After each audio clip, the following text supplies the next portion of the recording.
have Roberto Salinas from the Instituto de Química at the University of Sao Paulo, who will be speaking instead. Nice to see you again. He was at one of our previous CTMB meetings, so we hope to see all of you at the next one in a couple of years as well.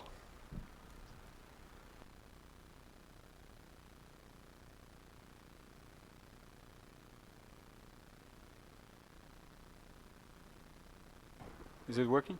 Yes, it is. So thank you, Paul, and thanks, Vitor, for the invitation. So I apologize because I prepared this talk on a short notes yesterday, so I hope it's going to be smooth. So I'm going to speak about a recent work in our lab, which is it's basically an experimental work, so it's going to be a bit different from the previous talks. And we have been working already for many years on the type 4 secretion system, which is basically, this is one of the last cryo-EM models of a type 4 secretion system from E. coli. It's a system that transports DNA in this case. It's involved in bacterial conjugation. So bacteria use a variety of secretion systems to translocate macromolecules across the cellular envelope. That can be DNA, that can be proteins. There are at least 7 different types of secretion systems which are involved in a variety of functions. The type 4 secretion system specifically, it's involved in bacterial conjugation, so it means that it's the transfer of plasmid DNA between bacteria, which is one way through which bacteria acquire antibiotic resistance. It's also, in some cases, it also translocates proteins, which are effector proteins. And in this case, these systems have been involved in the development of pathogenesis in case of pathogenic bacteria, such as Helicobacter pylori, for example. So as you see, these are what we call nanomachines. These are massive complexes, protein complexes with more than 1 megadalton. In this case, the type 4 secretion system, this is called a minimized system because it's small relative to other kinds of type 4 secretion systems. It consists of only 11 different subunits which repeat many times. And it can be subdivided in what's called this core complex, which crosses here the outer membrane of the bacteria. Then the inner membrane complex, which sits in the inner membrane, and there is a periplasmic region. And although I'm not showing here, it has a lot of intrinsically disordered regions, which you cannot see here in this cryo-EM model, basically because of the amount of flexibility. But just to give an example, here we have 24 subunits of VB8, which is basically this region here, which has 100 amino acid C-terminal tails that basically repeats 24 times. Okay. Not only that, there is this green protein. It actually crosses the outer membrane, but also crosses the inner membrane. And these segments that should be here, they are also not seen because of flexibility. Actually, this region that's missing is a polypropylene region. And I think people have no clue what these disordered segments, what do they do, if they are important or not. So our model system is the bacteria Xanthomonas citri, which was sequenced here in the state of São Paulo 20, 30 years ago, because it gives serious disease on citrus plants, and citrus industry is very important in the state of São Paulo. The chromosome of the bacteria of Xanthomonas citri encodes a VIR-B locus, which has all genes that are essential for assembling the type 4 secretion system.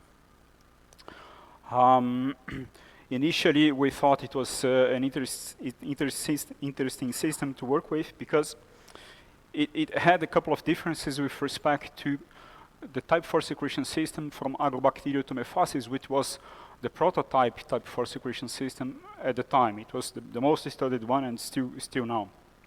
For instance, VIR-B7, which is one of the subunits, is much larger in the case of Xanthomonas than in the case of Agrobacterium, also VIR-B8. Now, with the time it became clear that the type 4 secretion system from Xanthomonas, it's not really involved in the citrus disease, but it's actually involved in bacterial competition. So what you see here, it's a co-culture of E. coli and Xanthomonas. So Xanthomonas in cyan and E. coli in yellow. And you see that Xanthomonas kill E. coli on a contact-dependent basis. So if you look carefully, you see that E. coli is going to basically disappear. And the type 4 secretion system basically it secretes toxins. It contacts E. coli cells and secretes toxins and injects toxins, a cocktail of toxins that basically kill other bacteria.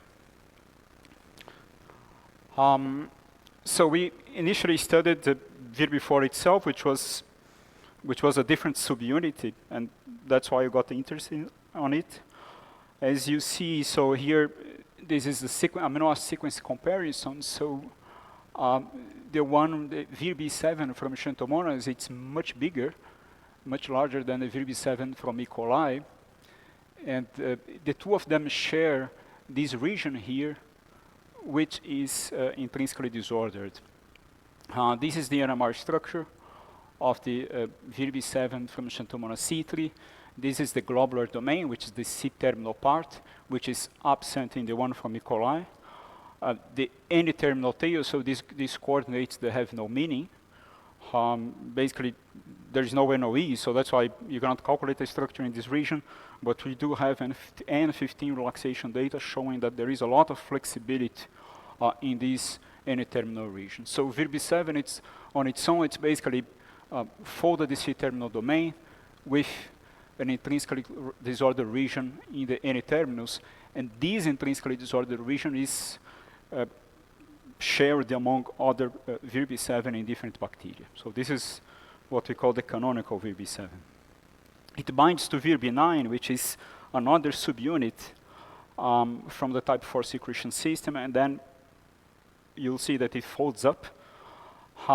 This is the proton-nitrogen correlation spectrum of VIRB9, which is labeled with N15, bound to a peptide that mimics, it's a 40 amino acid peptide that mimics the VIRB7 N-terminal tail.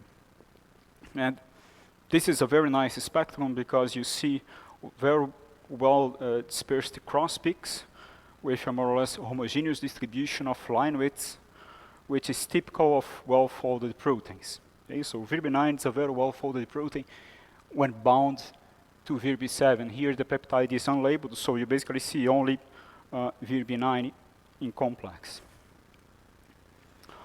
So we went on, we calculated the NMR structure of VIRB9 bound to the peptide, which is derived from VIRB7, which is shown here in green. So this is the peptide. You see that it binds to this beta sandwich, and it folds, forming a very short beta strand, which complements one of the beta sheets of VIRB9. So we call it beta 0, that basically pairs with beta 1, and this is one of the beta sheets from this complex. So this structure I'm not showing at the moment, but it actually repeats 14 times along the core complex of the whole system.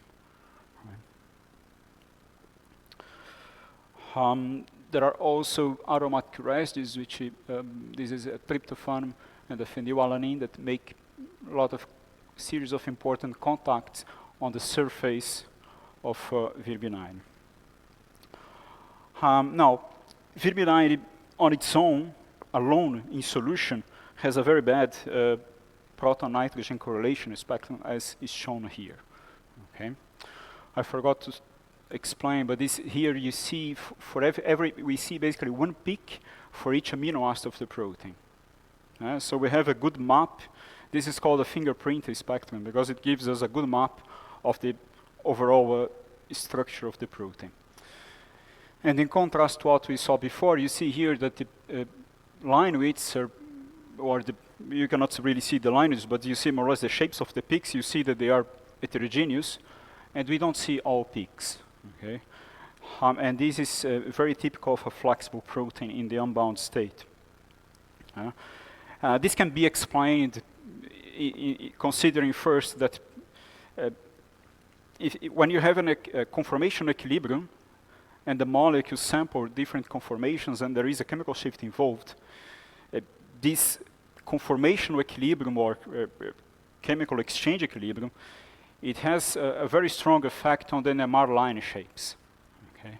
And this can be seen here. So, for example, I can have one molecule which the majority of the molecules in a given conformation, which is the B state in this case, and has a chemical shift, it's omega given by here, omega B. This is the major population.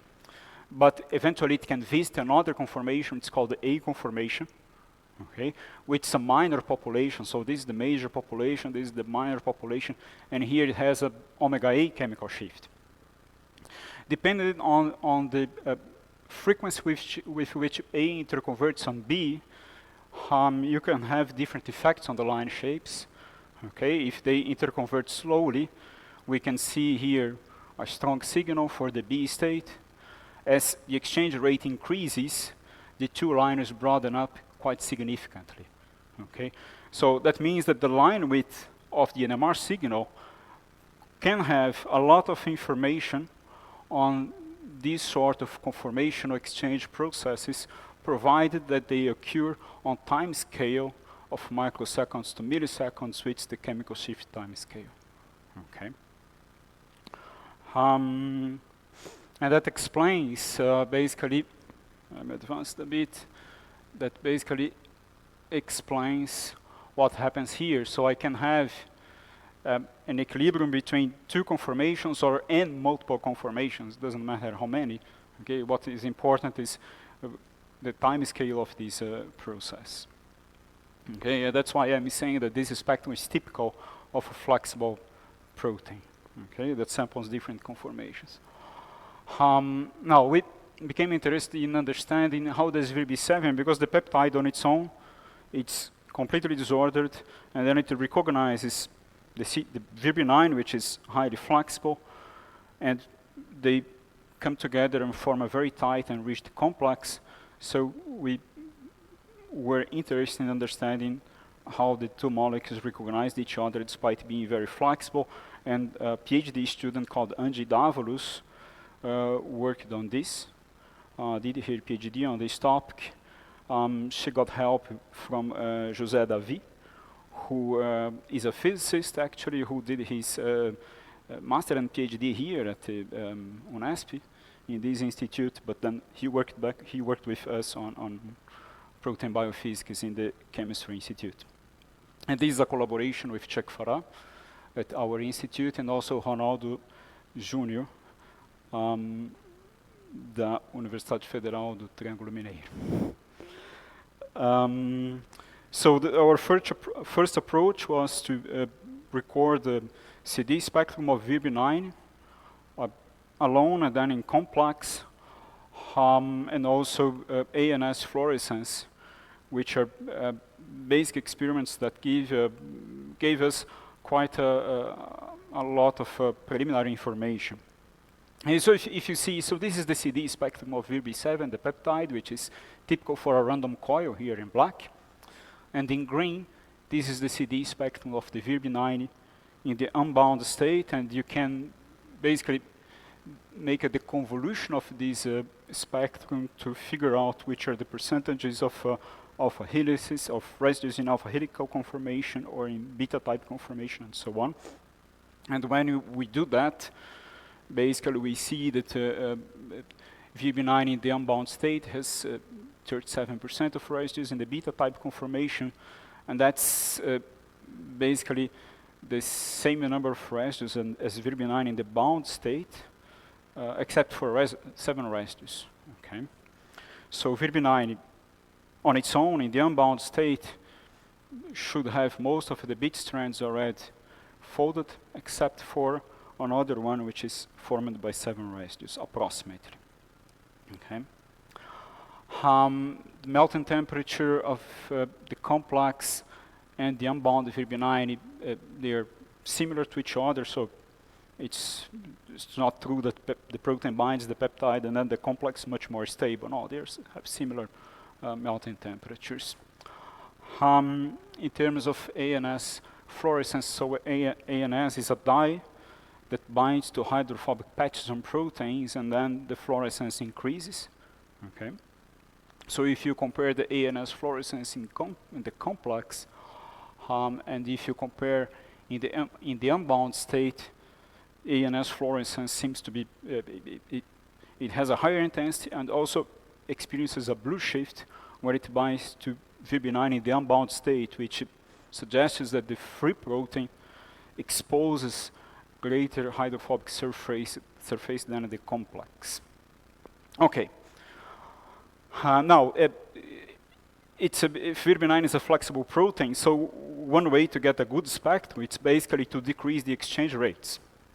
Okay, and then you can do this decrease in temperature. Okay, so the first spectrum was recorded at 35 degrees Celsius, which was a good temperature to work with the complex. But then, to improve the spectral quality of the proton-nitrogen correlation spectrum of the free VB9, we basically went out to 7 degrees. Okay, and then you get sharper line widths because basically you quench the exchange, and we could get assignments using triple resonance NMR experiments on double-labeled proteins. In this case, for most of the protein, except for bit strands 1 and 2, and I'm going to show this, sorry, here. Now, so once we had chemical shifts for VB9, we could use these chemical shifts to predict fine psi-dihedral angles, and these predictions with Talus, usually they are very accurate. Okay. So this is the secondary structure prediction for VB9 in the bound state. You see, this is the secondary structure of the protein. So a positive index indicates a bit strand. That's what we see. This is the beta 1, beta 2, 3, 4. And this is the same analysis at 7 degrees Celsius for VB9 in the unbound state. So when you compare, we have basically almost all beta strands already folded in the unbound state, except for the first two, beta 1 and beta 2, for which we could not really assign. Okay. This observation is basically consistent with the CD spectroscopy information that we obtained before. So in the free state, VB9 is almost fully folded except for the first two beta strands. Now, to get information on these two beta strands that were missing, we went on to record what's called a chemical exchange saturation transfer experiments, which are basically a set of HSQC experiments like this one, recorded as a function of the nitrogen saturation frequency. So basically, during the experiment, you saturate the nitrogen signals, okay, and you basically scan the nitrogen frequency, and then you go on saturating at frequency by frequency. And when you do that, if you plot, so these, you basically obtain these profiles as a function of basically intensity ratio as a function of the nitrogen saturation frequency, and then you get an absorption when you hit the peak position. Okay. But then if this amide residue is in the exchange between two or more conformations, you are eventually going to observe a second dip, okay, where you can read the nitrogen frequency of the minor state that's in equilibrium with the major state. Okay, and that's basically what you see here in this case for this phenylalanine. So this is the chemical shift of the bound state, and there you see a minor dip which indicates the chemical shift of the unbound state in this case, which is our minor population. So basically, these experiments you have to do, instead of working with a one-to-one complex, you need to have a little bit of excess of the free protein so that you observe this exchange. Okay, if you add a little bit more of the peptide, which is from red to black, you see that the minor dip, which is due to the free state, it decreases a bit, which indicates that this is really the chemical shift of the free protein. Okay. Some of these residues, so all the residues that display this pattern are the ones that really change chemical shift when the peptide binds, and they report on the interface between the protein and the peptide, and they are displayed red here in the structure. So you see that they are the ones which are close to B0, which is the peptide. Other residues which are far away, they basically don't feel anything when the peptide binds, and then you're going to see only one single dip. Okay, and then there are a few residues which show additional dips, like this one. Okay, it has 2 extra dips, which means that I have not only one free state, but I have 2 free states, which are in equilibrium with the bound conformation. Okay. So for these residues, basically Vir-B9 in the unbound state is going to visit at least 2 different conformations with different nitrogen chemical shifts. Okay, these are the ones in green. Now, since we have now, through this experiment, we obtained nitrogen chemical shifts for beta 1 and beta 2, we went on to compare the chemical shifts, the nitrogen chemical shifts along beta 1 and beta 2. So we compare here with chemical shifts expected for if the beta 1 or beta 2 were unfolded for random coil conformation. Okay. And you see that there is a very reasonable correlation for the amide protons at beta 1, okay, for the nitrogen chemical shift of the amide protons in beta 1 with the random coil chemical shifts. And that essentially means that this beta strand is unfolded. So it's basically disordered. Okay. That's not the same for beta 2, which is here. Okay, so here the correlation is very, very bad. So that basically tells us that this beta strand, it seems to be unstable and it unfolds in the absence of the peptide. So to check this, we did we calculate these molecular dynamics trajectories in Romax, and here starting with the complex. So here is just Vir-B9. We're looking to along beta 1 and beta 2, along with the trajectory, and you see that in the bound state, beta 1 is preserved, which is here, and beta 2 is preserved. Now, if you delete the peptide and start your simulation, so basically what you see is that the beta 2 stays all the time, but then the beta 1 goes away here. Then it folds up on forming a helix, and this result I don't know how to explain, because we don't have any indication based on chemical shift that this region here is going to eventually populate a helix. But anyway, regardless, despite that, the beta 1 basically unfolds. Okay. Now, since we observed on SAST that Vir-B9 can visit different conformations in the unbound state, okay, so we asked whether one of these conformations would be selected for binding.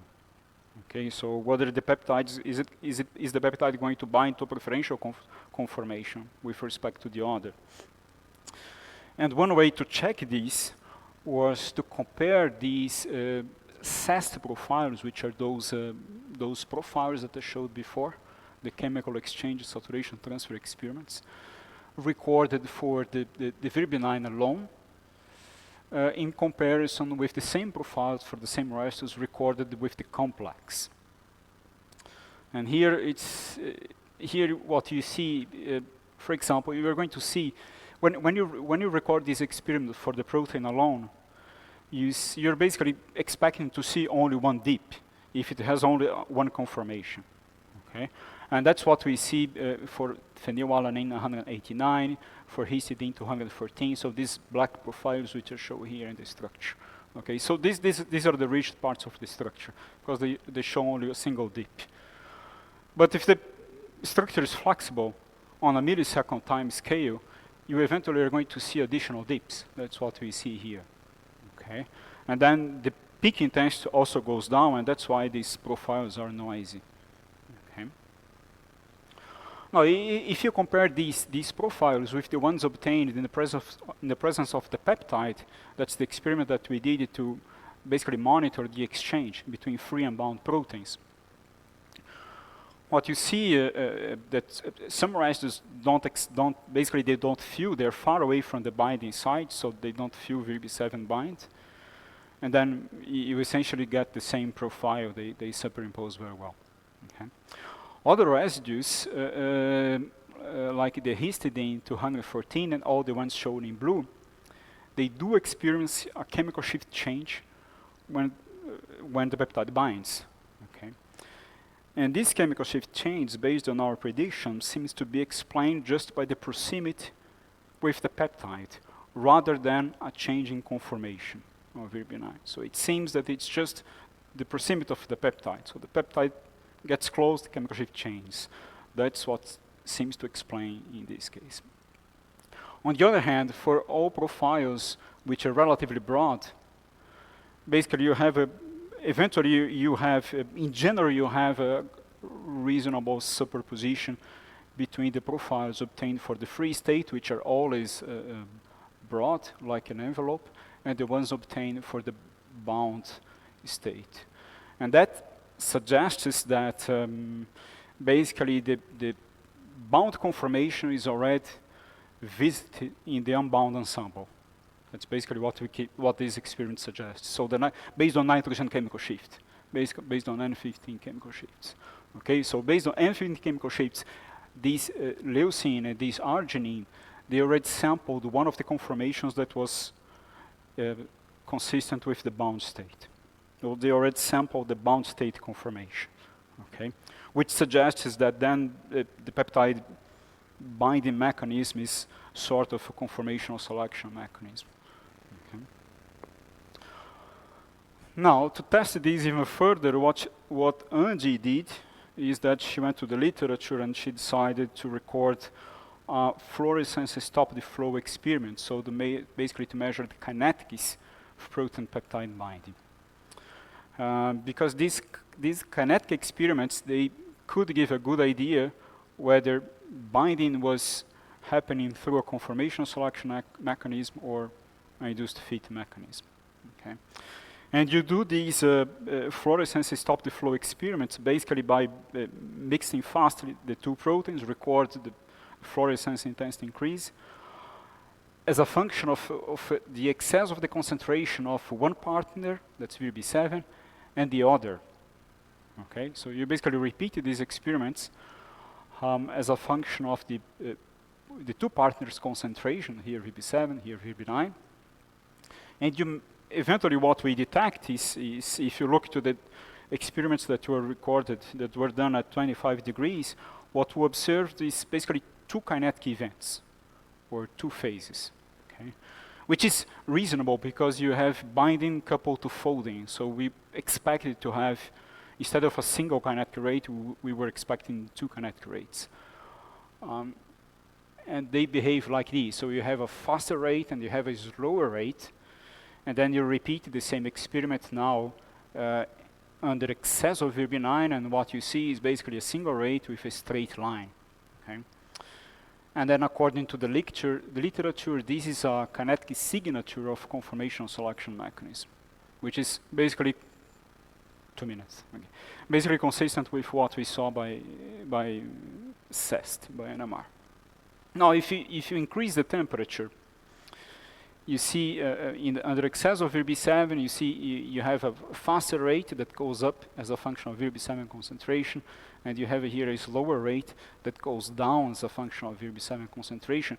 And this behavior, one goes up and the other goes down, is also consistent with a conformational selection mechanism at this temperature. Okay, but then when you repeat the experiment under excess of VB9, you see now a third event, because we have two additional rates. One is lower and the faster and the slower rate. Okay, so here we have basically three things happening. Okay, probably conformational selection, binding, and something else. So the kinetic data could be fitted to basically kinetic models, so, basically binding models of conformational selection and induced fit. These fittings give us kinetic rates, and here P star and P are the two different conformations of VRB9, okay, that binds to VRB7 and form a complex here at 25 degrees. These are P and P star again, two conformations of VRB9 that bind to VRB7. Now, so this is our conformational selection model at 25 degrees Celsius. But then at 35 degrees Celsius, basically what the kinetic rates indicate is basically that the position of this chemical exchange equilibrium, or this conformational equilibrium of VRB9, it basically changes. Okay. And then you're going to have different populations of this P star and this P. And that's pretty much consistent with what we see by NMR. Okay, because the NMR qualitatively it already shows that as you go down on temperature, you favor one conformation. As you go up on temperature, you allow VRB9 to visit different conformations. So qualitatively is what you can see, what you can say when you compare these two HSQC spectra. Okay, so this change in equilibrium between P and P star at higher temperature is very reasonable, but that also means that binding happens through different mechanisms, and then you have a more complex kinetics. Okay. Now, I asked it to Ronaldo Júnior, who was at Universidade Federal do Triângulo Mineiro at the beginning, to make simulations. I have to stop, right? Basically to use these Go models to simulate the association mechanism between VRB9 and VRB7, and I will be quick here. So Ronaldo did simulations. So this is the free energy landscape at the binding temperature, and what we can see. So if you look to this graph, that probably you understand better than me. So these are native contacts as a function of the simulation time. At this point. So this is intermolecular contact. You see that here complex dissociate, okay, and here VRB9 chains. And what happens when the complex dissociates is basically that this beta one unfolds. Okay, so basically what Ronaldo sees in his simulations is that at higher temperatures we would form, instead of the native complex, you could form this intermediate in which the peptide first anchors on VRB9 while this first beta strand is unfolded, and then it collapses to the folded state. Okay, so I'll quickly finish. So in conclusion, we observe that in the absence of the peptide VRB9, the beta 1 unfolds. Binding follows a conformational selection mechanism at 25 degrees. Okay. At higher temperatures, the populations of other conformational states increase, and that favors different binding pathways, eventually leading to this encounter complex that folds to the native complex. And that's basically, it's consistent with theory if you think that binding follows a funneled free energy landscape where the two proteins have to search for best contacts between each other. Thank you.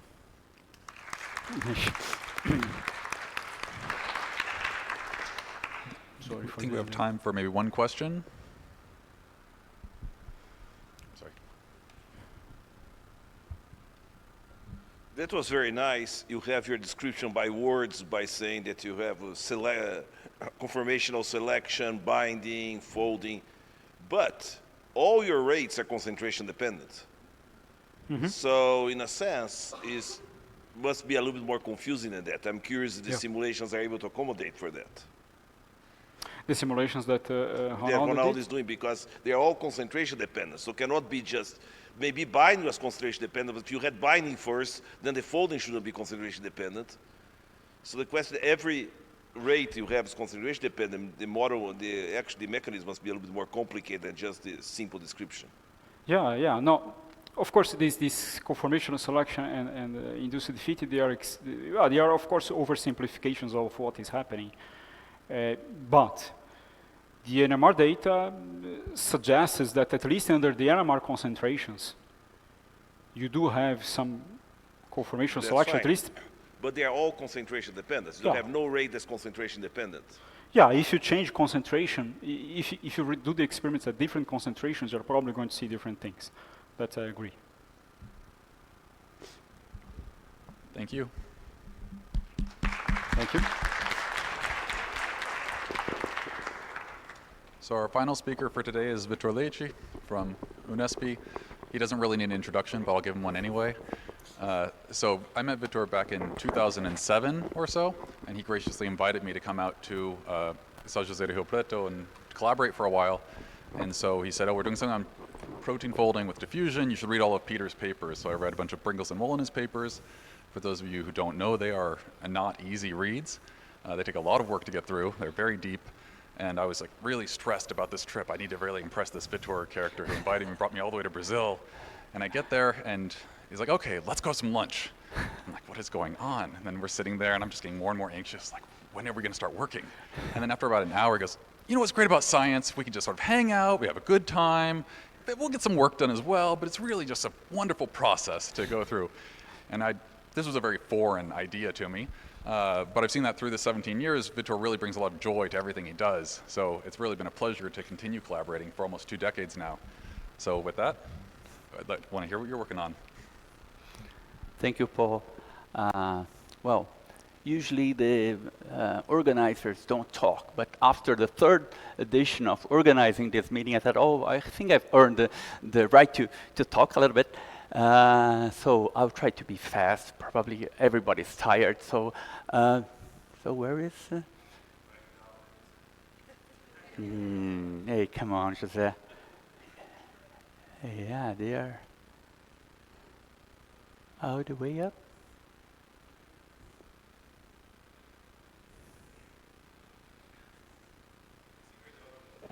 Professor, o senhor pode subir aqui por 1 minuto, por gentileza?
Hello?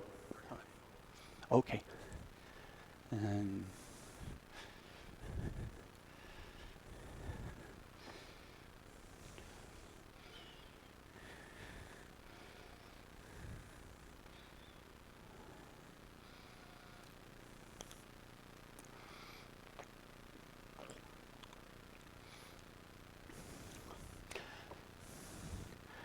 um, I think they are uploading it. So the oh yeah, okay. So essentially, in the last many years actually, I've been working on the energy landscape related problems, and so I apologize for those who have seen big chunks of this presentation, but it's just to put in perspective.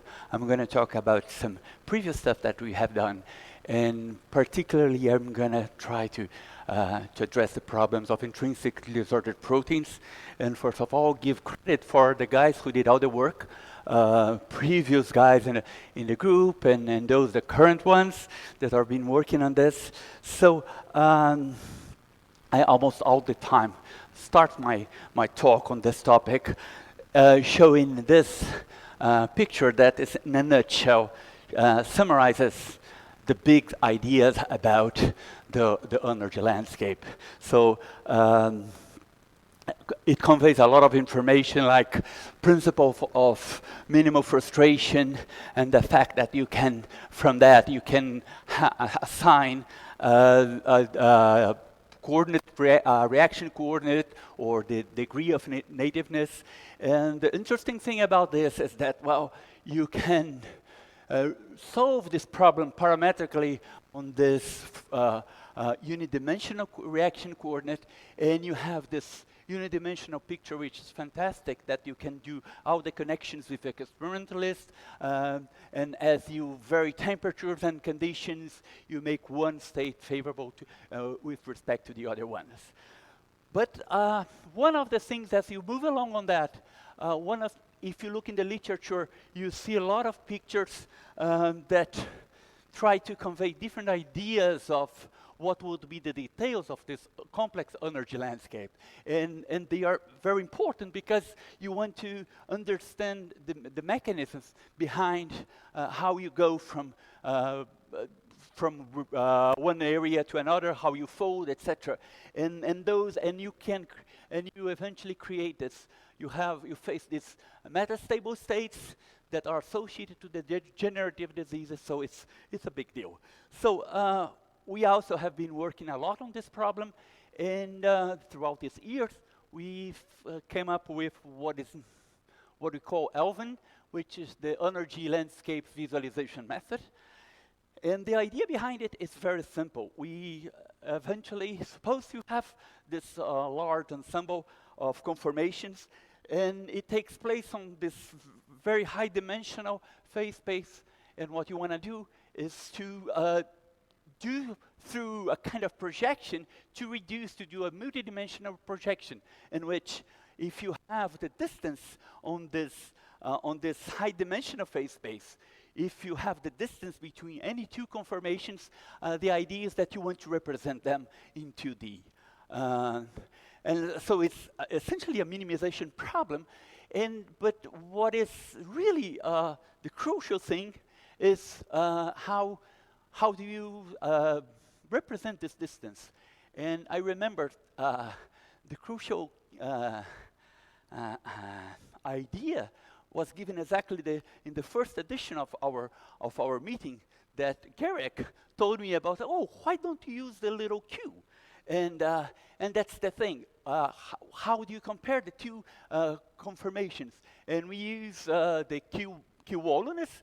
So essentially, we compare the internal distance between every pair on this representation. We are talking about C alpha, and the idea then now, if we have this distance, we are all set.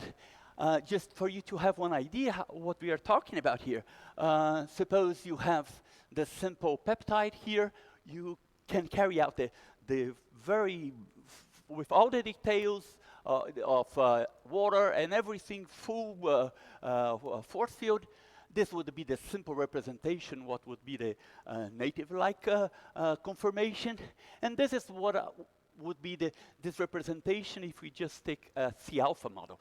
And when you have a MD simulation, and this would be this state sampled, this is what you would have for every point on the simulation. If you use here showing in terms of the ordinary reaction coordinates that people usually do, and if you calculate the free energy associated to this distribution, you get this picture, which doesn't give you much idea of what is going on. If we use exactly this data here and use the method, this is what you get. And now here, every point is associated to one of those configurations. And now we can do a lot of stuff. For example, you can color each of them by how the Q-Olin is, meaning how they are comparable to the folded state. And there are a lot of things that you can do with that. For example, we can look at the density of states. From that, you can extract the free energies, and you can look for what are the folding routes. For example, if you are associated with a third axis, you can look, for example, what would be possible folding routes. For example, from unfolded. This would be this one here through, you could have two different routes, and you can play a lot of things on this. So we have used this methodology to different systems, but what is very unique and nice about this is that this is a reaction coordinate-free method, meaning you don't need to have a reference conformation. And so we have used this for just to give you some examples of how we have applied this. This is the GRB2, in which is on SH2 that has CH3 in both ends. When you look at it, the simulation with structure-based models, this is what would be the unidimensional representation. And if you look at how they are folded against this native context, it would say, well, you can't make much sense of, it seems that you have these intermediate states and something that would suggest backtracking. But when we use our method, wow, you have a way more sophisticated way of analyzing this. And for example, you can, we can analyze this and we can identify two different routes. If we had that third axis, wow, it's clear that, what we are seeing here is that it actually has two different routes, and we can make a lot of sense of what is going on. We have applied this system to this methodology to other also complicated systems, like, for example, repeat proteins, in which we're looking at different repeat proteins, and we were able to make sense of what was the most likely path to go when you go from unfolded to folded states. And we have also looked at, as you zoom in, you can, for example, in this case here was work done with Angel Garcia, in which we don't look at C alpha, but we look all the heavy atoms. And this was a very long trajectory that simulations that he has done in Los Alamos. And we took these points, and we have really obtained interesting things like, we have the initial projection in which we compare to what is supposed to be the native state. And now we can look at the density of states, and we can probe what would be the most likely transition states. We can keep track of all the transitions, and we can map. For example, in this case here, we see, as we plot against the time, we can actually see when you are going through this path through through these A and B and C and D. Were things that we have analyzed. And for example, we can now look at these transition ensembles and see that indeed, when we look, what would be, for example, if this base pairs are pairing or are getting in contact through stacking, we can have all these details. So cool things that we can do. Also, we have looked at, for example, how peptides interact with membranes. And here we show one very interesting aspect, which is that we can use different, here we are looking at 2 different peptides interacting with this membrane. And the interesting thing is that you can look at this 2 different ensembles in the same phase space. So you can do comparisons, and this is what we have here. We can do a lot of analysis and extracting free energies and make sense of what is going on. But let's get to the point. So the idea is that, well, what about intrinsic disordered proteins? Well, that's really a nice target for this method. As I said, we don't need a reaction coordinate. So for IDPs, even the representation of the functional states is something kind of challenging, not to mention the energy landscape. So, and as we have stolen this from Schuller, Ben, we have this, we must have in mind that this disorder appears in different degrees, and which we have different stages of ignorance of what may be going on. It's very important, as has been pointed out in other talks, that the IDPs and IDRs are quite abundant when we look at the proteome, and AlphaFold does not provide predictions for these disordered regions. So I'm going to give you one of the 2 actually examples of how we deal with this with IDPs. And for example, we looked at this again with this looking at data obtained with Austin. And in this case here, we are looking at the page 4, which is the prostate-associated gene 4. This is a very disordered system, and it's found with different degrees of phosphorylation.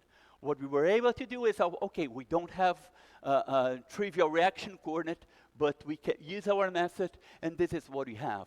Here we have all the ensembles just colored by each ensemble we were looking at, and we can look that it does make sense. For example, as a function of radius of gyration, it varies continuously. So there are ways of validating that these ensembles make sense. But now what is interesting is that we can analyze each of these ensembles separately. And for example, here we have the density of states of each of these ensembles. And if we compare with experimental data, this is the interesting thing. We see that, well, the wild type and this, what we call HIPK1, they are the ones that binds, and this doesn't bind. So it's plausible to say, well, since conformation is associated to function pro, so probably these are the interesting states that we should look at. So, and now what else can we do? I already know that wash out all the noisy area, and this is what we have done. So can we say anything about the mechanisms? And this is what and now we can make sense for the prediction, the suggestion of fly casting mechanism that was proposed by Peter in saying that, well, eventually in this case here, this is where you have our protein most of the time. But then it opens up, you go from A to B to C, and then it ends up, we don't know exactly what this C-jung is, that's the name that they give, but well, that makes sense of eventually what is going on. And the interesting thing is that, well, what about the HIPK1? In the case of HIPK1, if we compare this probability densities, we can see that this one has a way higher density from which we can calculate estimate a free energy as you go from along this line from A to B to C. And in this case here we have a higher barrier, so we can make sense why HIPK1 they have proposed already a model that is slightly different and doesn't follow the fly casting mechanism. So just to show how we can use this methodology to make sense. So just one example, another very high throughput example that what we could do is, as you know, there is this PED, which is the protein ensemble database, where they, instead of having a single conformation, they have thousands. And that, well, in principle, they say they are curated, and I followed Peter's suggestion as a disclaimer that, well, I'm not responsible for how they were curated, but we can still, whatever ensemble we have, we can try to make sense what is going on. In this case here is a proof of concept, and we looked at different ensembles that were available over there, and I'm going to show you just two examples. One of them is this one here. This 78 residues of this nuclear pore complex protein, and the idea is that, well, they claim that they have these 6 different ensembles, and what we can do is we can put all of them together. We had a total of 28,000 conformations, and this is what we have. All of the structures are in there. But now what we can do is, okay, I can look at the density of states for each of these ensembles, and now I can start to see if they make sense or not. So on the top part here, we have what they call the nitrate conditions, and here we have those with the native conditions. And the nice thing is that, well, we can go in each of these high density regions and try to see, well, what are the features, what are the characteristics of this, and not only get this nice figures, but we can actually go and see what are the more meaningful contacts that are observed on this ensemble that we have here. One important thing is that, well, how robust is this data? We can. Elvin is a kind of stochastic method, and but here we have a check of reproducibility. Every time you run, you are going to get something slightly different. But you see, if you get, let's say you run this, and you assign, say, I have this different sets of conformations. When I run this again, you don't get exactly the same thing, but you see that they are consistent. They are all in the same regions. So you can make sense of that. Actually, you can trust, not literally say that really depends on. The nice thing is that, as I said, we use the Q-Wallness, but we can adjust a little bit on how picky you are when you are comparing different conformations. So, and just as a final example, I'll be right back. Okay, so this is one example that we also found in those data banks. And in this case here, they had the 3 different sets, and these are the 3 different ones. We had the 288 conformations, and this is the cool thing about this method. You can use it to validate whatever data you have. For example, in this case here, you see they started this data you have, they somehow randomly distributed, and this one as well. But here, kind clearly something that they started with a very extended conformation, and they go through a kind of annealing. And so I don't know what makes them say that, oh, this was curated. I wouldn't trust this data. No way. So, so one thing that we can do is when we are running simulations, we use this method back and forth to say, well, yeah, this data is shaky, so it's really a complicated thing. So for those interested, whatever MD trajectory or whatever structural ensembles, all the information is on the GitHub. You have a kind of tutorial there, and you can play around, and this is essentially the nutshell. What you do the projection, you can extract densities and free energies.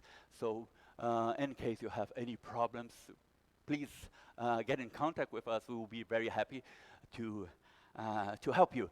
And so with that, I would like to thank, this is the gang in the group, known as Grupo do Pão Quentinho. I'll tell you this story later. Antonio and Ingrid are somewhere else, and all the collaborators that have been working with us on this project along the years, and then we have a PSPE and all the funding agencies.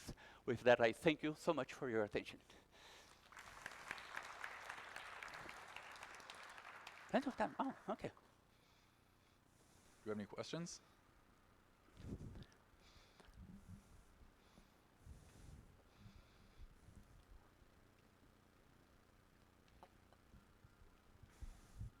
Yeah, thanks, Vitor, for the talk. It's nice to see how it evolved since I left the group. Then, more or less, I know all the context, but basically we have two steps, right? The first is how you compare the structure. The second is how we project it. Then I have a question in both. So the first, it is how sensitive it is then the choice of how you compare the structures. If you have to try different metrics and how that goes. And the second, it is if you compare how you project and how you reduce the dimension with this new UMAP, those other more modern techniques. Perfect, great question. Thank you. The thing is, as I said, some of the examples I showed was done using a C-alpha representation for the beads, but you can either zoom in or zoom out. If you have a gigantic system, you don't need 300 points to represent whatever. To represent the position of a person, you don't need 3,000 points. So you can, we have done that, this zooming out, in which, let's say you have like, we have played around with very large systems, so every 8 residues, you pick, for example, the center of mass of those, and that would, you hope that will be, will help you in this representation. So one of the ideas is exactly to go to really bigger systems like ribosomes and things like that to try to, and also, as I said, depending on the kind of changes you want to probe, you are going to be kind of picky in terms of adjusting on when we look at our Q wallness, the little q, it gives you, well, what do you tolerate in terms of, oh, these are similar or not? So that's, this is the interesting thing. The point behind is that you want to have the idea of this projection. You want to keep not only the local similarities, but also in the global ones. Other methods like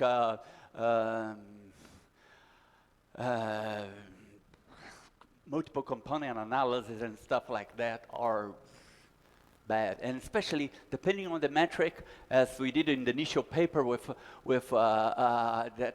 Antonio and Paul. We, for example, if we use the RMSD to compare any, well, there is one thing that is very important. The Q wallness is normalized. So if you eventually put one more point in there and it screws everything because you don't have a normalized distance. So we are very lucky that Garrick gave us the, why don't you use that?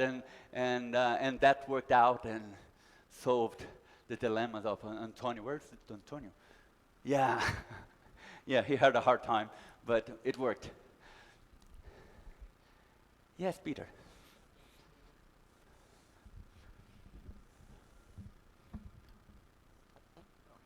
Yeah, it's extremely nice. I think the Elvum idea is a really great idea, and we've enjoyed interacting with you on it.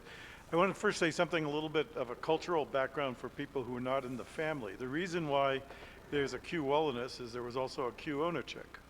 That was because Jose originally did simulations on lattices, and then the only thing that mattered in the energy were contacts.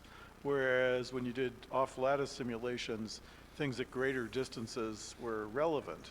Now, what's interesting is, of course, the nice thing about Q Wallenus is it's very demanding of getting everything right. So if you take a molecule and bend it, Q Wallenus goes down, but almost all the contacts are about right. So I think there's some reasons to think that in most mechanisms, something that's a hybrid between the Q Wallenus and the Q Onachik, something that isn't quite the contacts, but isn't like completely every pair matters, maybe the thing that's energetically important to the molecule. I think it'd be interesting to see whether you basically can think of these structures as being little globules that form, and those have lots of contacts within them, and then you've got something hanging off of it, and what's hanging off of it doesn't matter. It matters to Q Wallenus a bit. It doesn't matter as much as it does to RMS. But maybe various different combinations of Q Wallenus and Q Onachik would be interesting to use. I mean, the problem in a sense is what we look at is we are visual, but molecules are feel. They feel each other. They don't see each other. And so that's why it's, in some ways you get the nicest pictures by using Q Wallenus, but the molecules themselves can't compute it. Because they can't see very far. We tried to use Q Onachik, but them usually it works really nice when you have a reference frame, because then you have the same with respect to that one. But on the beauty of the Q Wallenus is that it's normalized and you can have the distance that they are exactly in the equal foot for compare any pair of goals. That's a good point, but I think there are a whole variety of distances that could be interesting. Yes, so we could, but, well, this worked, so we were sticking with that. Any other questions?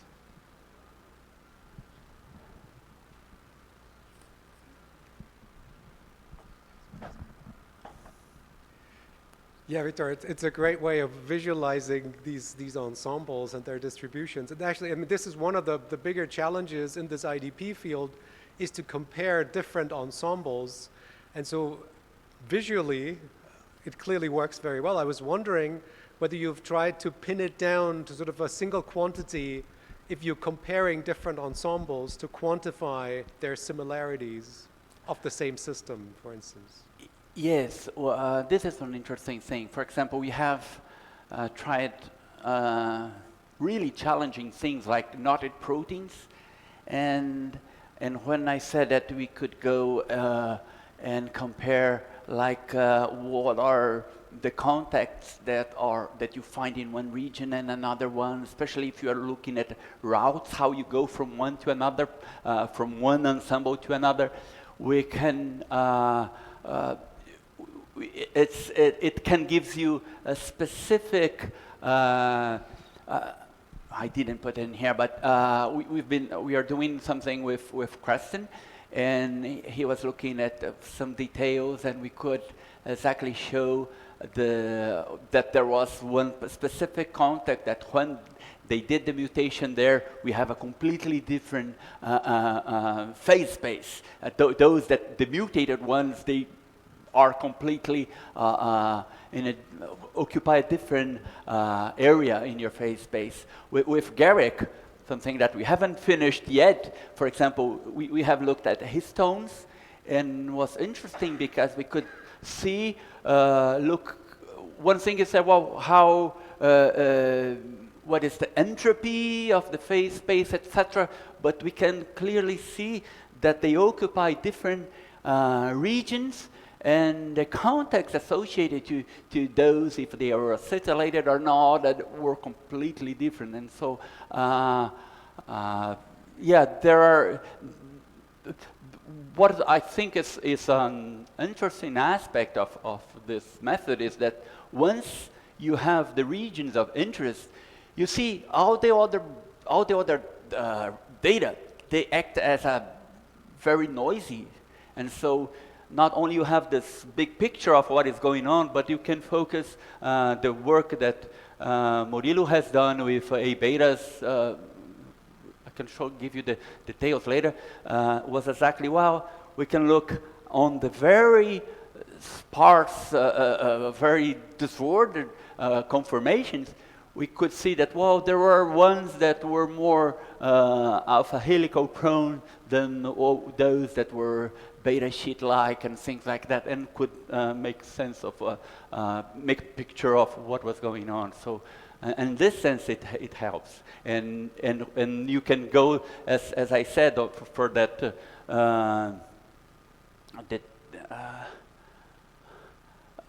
for the. This is one example that. Yeah, for example, here we could analyze what are the exact contacts between each of the, on this case was base pairs, and we are still exploring the method, looking at ribose switch as well and things like that. Thank you.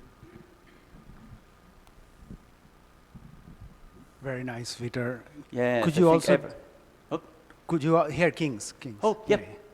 Could you also do this for complexes, like Ben has in the simulation of histone and prothymosin alpha? So if you have two proteins, yeah, basically, we are looking, and then Murilo and Larissa, they are looking at, for example, at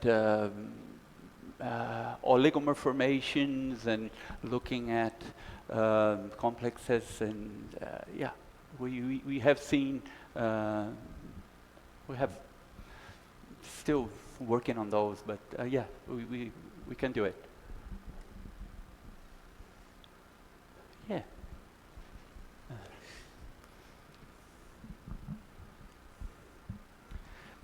Could the energy profile be used to identify biological activity, like a signature of biological activity?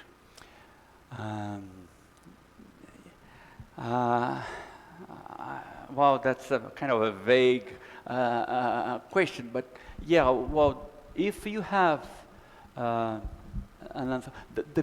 the essential thing about this technique is it's data-driven. So if you have reliable, meaningful data, then eventually you can use this to explore. So that's why I took the advice of Peter, said, oh, yeah, make sure that you don't take, you're not responsible for whoever generated the data. So it's, we have a disclaimer here. And because if you put a crappy data, no doubt you're going to get eventually a nice looking, but it's going to be a crappy result as well. So here. Yeah. I was trying to understand one thing. Like, so if you don't have large changes in the conformation, do you still can measure the same? Like if you have basically zero change in conformation. I take one example. If you got two proteins that have like one mutation between them, and you're trying to see like unfolding, for instance, you know, like you can have completely different energetics, but they look exactly the same. Would you still be able to measure that here? Because for example, if are the same, right? data that Larissa is playing around is amylin, and you have a single mutation that changes everything in terms of the. But does it also change the structure? Because but well, one thing is, If you run your simulation at a low temperature, at a temperature that nothing happens, then you won't see much, because then eventually. Let's say you're cooling on it. But well, what happens is that then you have to turn your Q wallness to be really peaky, such that eventually you can start to see changes. But yeah, if it's just shaking a little bit, this is no doubt more appropriate when you have more Larger changes, large right? changes. Yes. Thank you. Well, because I would like us to be invited back to ICTP again, we should probably stay, wrap up for the day. Oh, but yes. Please continue Yes, discussing over I dinner. think we are It's been a done. wonderful first day, and we'll see you all in the morning. Yes. See you tomorrow. Thank you.